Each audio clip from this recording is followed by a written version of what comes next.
I'm Algebra Annie, and I'm here to help you be successful in your algebra class. No one is perfect. That's why pencils have erasers. Wolfgang Reeb. Our learning targets today are: I can solve a formula for a given variable. I can solve an equation in two or more variables for one of the variables. Now we're going to use the concepts we learned in the last 4 lessons to take a equation of just variables and isolate only one of them.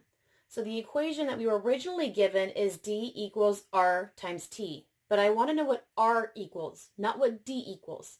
So what I'm going to do is I'm going to rewrite the problem, but instead of my r being the same color, the r is what I want to solve for. So just to make notes easier, I'm actually going to make my R a different color. So I want my purple letter to be by himself. How is that purple letter stuck next to the black letter if this was supposed to be an evenly balanced seesaw? These are connected by multiplication. The only way to undo multiplication is to divide. So I'm going to divide.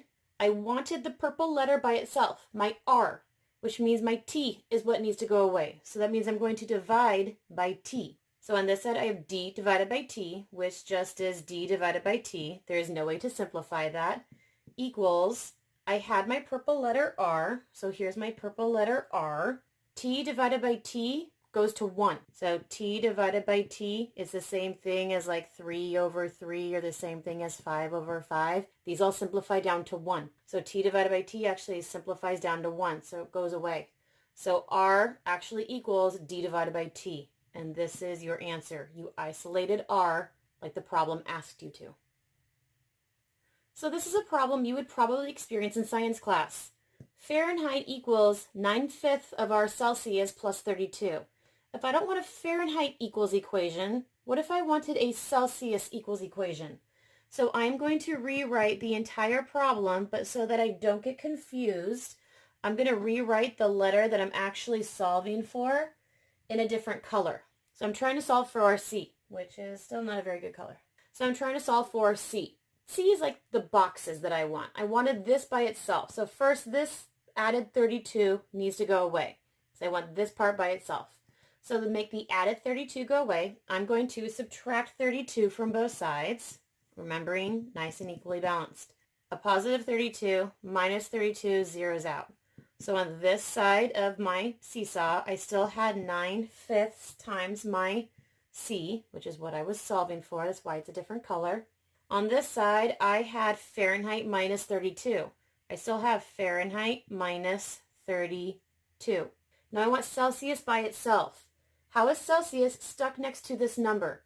These are stuck to each other by multiplication. You undo multiplication by dividing.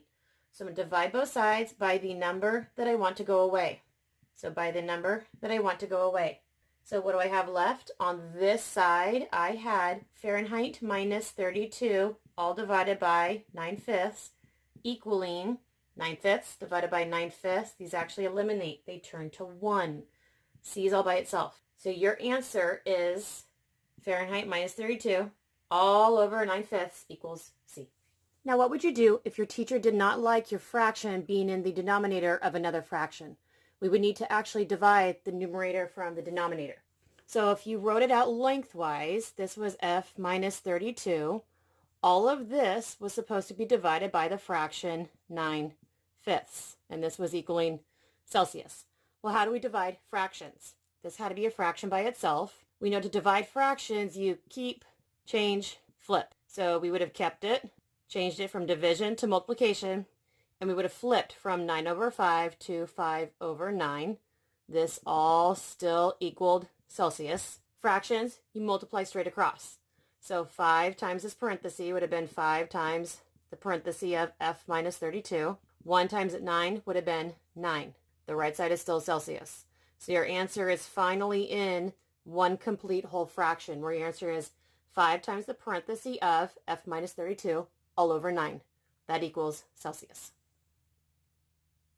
So our new equation is m minus n equals 5. But I don't want m minus n. It's telling me I only want m.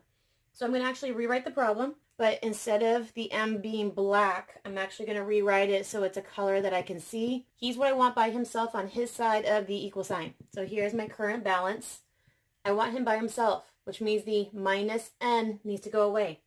The only way to make a minus n go away is to add n to both sides. So there's added n to both sides.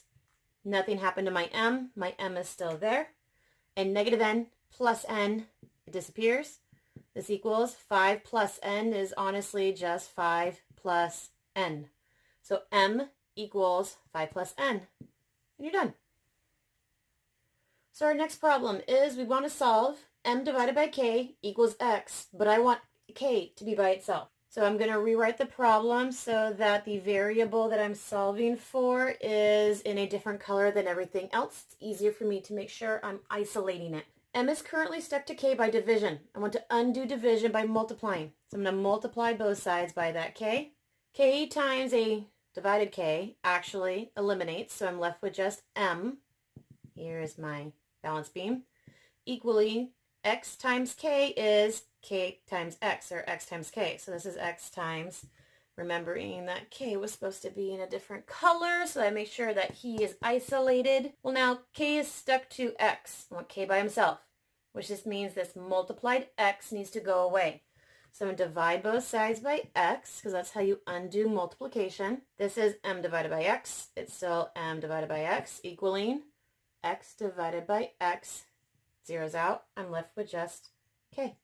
So k equals m over x. And I'm done. So our new problem, this side of the seesaw says 5 minus b. This side of the seesaw is 2t. I want t completely by itself. So first thing I'm going to do is I'm going to rewrite the problem so that it is easier for me to see the letter, the variable that I'm trying to solve for. I want t by itself. Currently t is stuck to 2. I want to divide so I can undo that multiplication.